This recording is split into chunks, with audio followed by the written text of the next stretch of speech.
At ito na mga idol, yung big valve from Indonesia. At sa wakas ay dumating na din. Ayan. Pang AM3, ayan nakikita niya. So silyado yung kahon and RPN. Ayan. So tingnan natin ano yung nasa loob. Yung paligo-ligoy ba.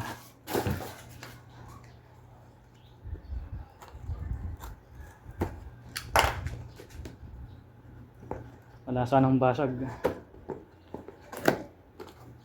Ayan. Sticker. Ayan.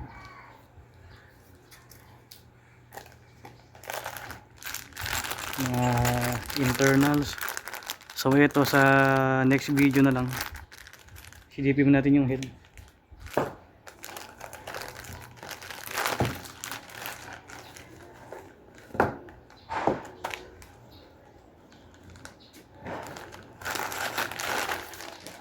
Behold, big valve.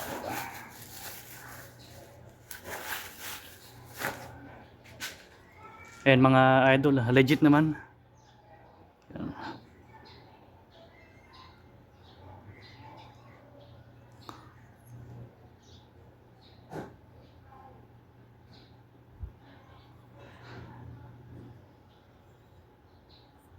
So malaki na din yung port niya.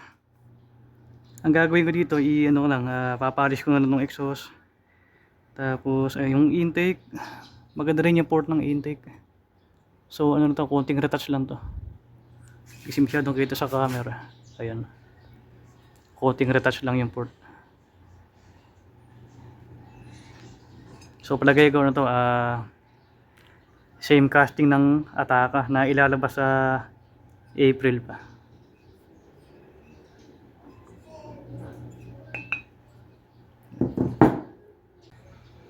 So tingnan natin kung ano yung kung kompleto ba yung dumating na internals.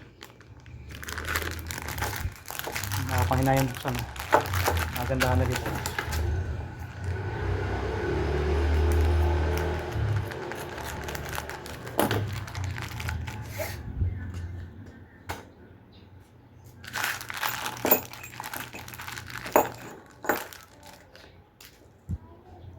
Valve 24-28.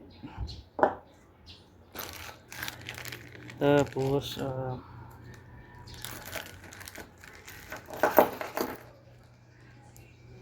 valve retainer. Ito pala ano to, so may spring sa ilalim. Ito may valve retainer nya. Valve seal.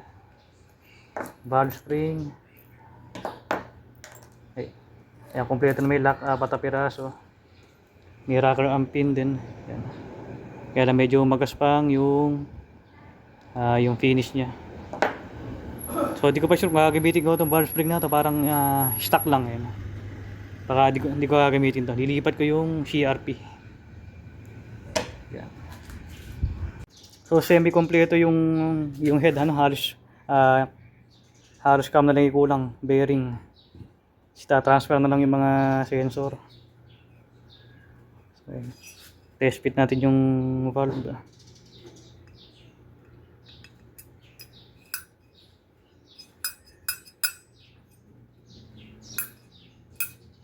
Yun na sana matibay sana yung valve. So magkakaalaman yan oras na gamitin ko na yan. May long ride minsan. Yan.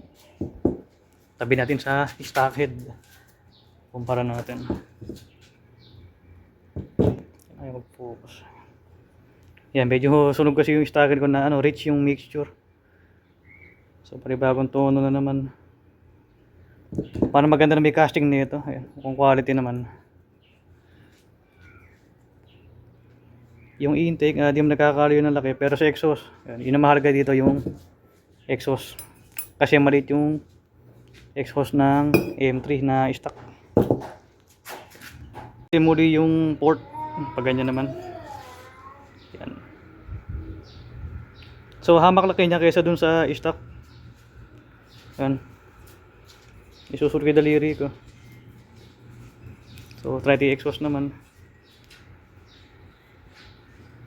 So konting edit lang dito yun sa tabi ng valve guide. Ayan. So may konting tumatama na sa ano to, sa valve guide.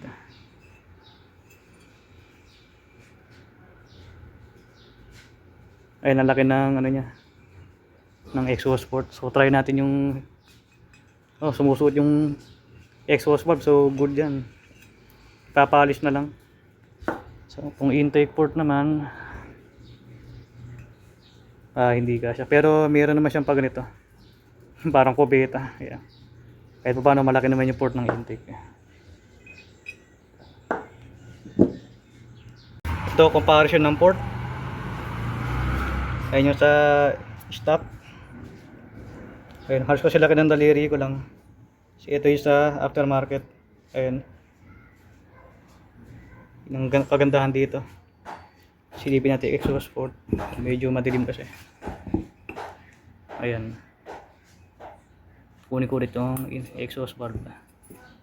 Ito 24mm. Ayan. May gap pa. Ito yung stock. Ayan. Naka-port na ng bahagya ito.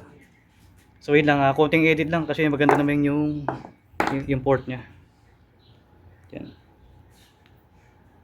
Madilim kasi dito sa... Ayan. Konting edit lang. Polish.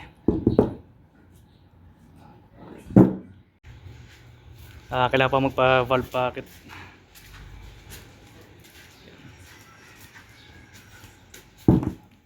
Ito siya.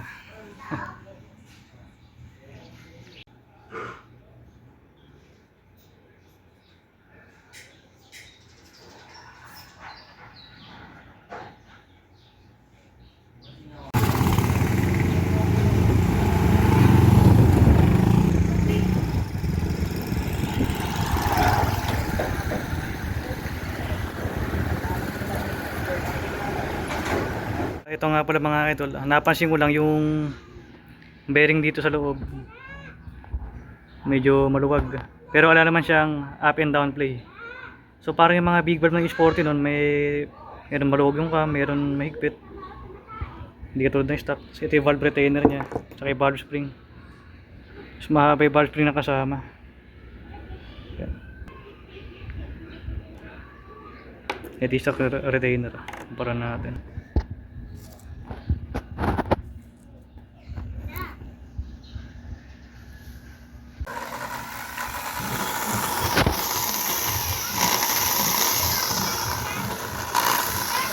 Mga idol, konting edit lang sa head.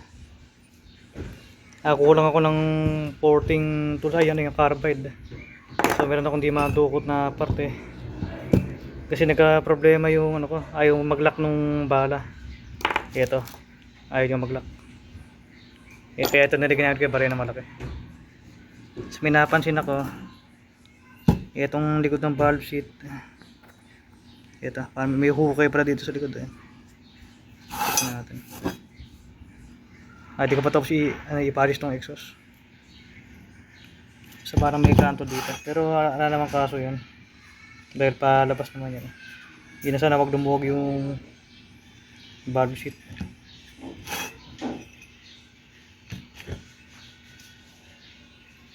So yan mga boss idol. Shoot natin yung medyo maluwag dito sa dulo pero wala namang up and down na play. Yan. Kamay lang. Kaya lock.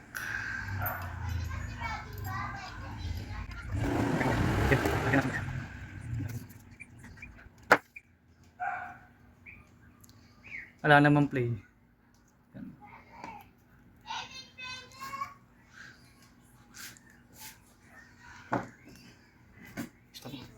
Yan, finished product mga boss. So halos lahat, ayan, nailipat na. Mula sa may washer nung yung inuupuan nung valve spring, retainer, lock, pin, galing lahat sa stockhead, ay rocker arm pin na yan.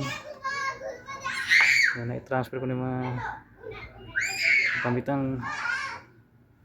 Ayan, lapat naman yung mga sensor. Ayan.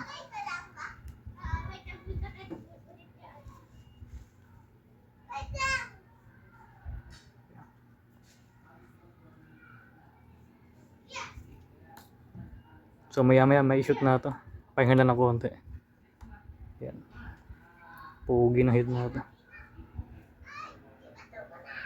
Ayan mga idol, naka-shoot na yung big valve. So pinatitigasan natin ng konti yung pandikit. Paandarin natin maya maya.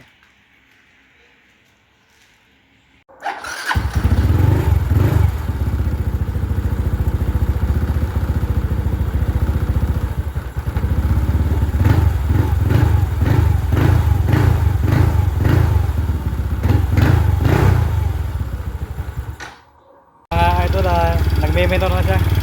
Ang nangyari pala kanina, tumukod yung valve clearance. Kaya pag bagong kabit, hayaan nyo muna na medyo maluwang. Kaya medyo malagitik. Hayaan ko muna ganyan hanggang sa lumapat yung barbula.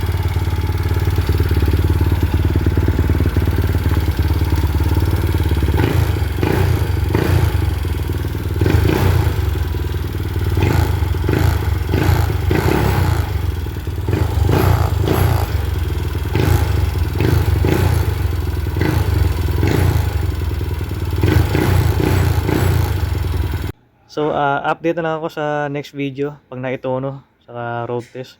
Hanggang dito na lang muna. Salamat po sa nanood.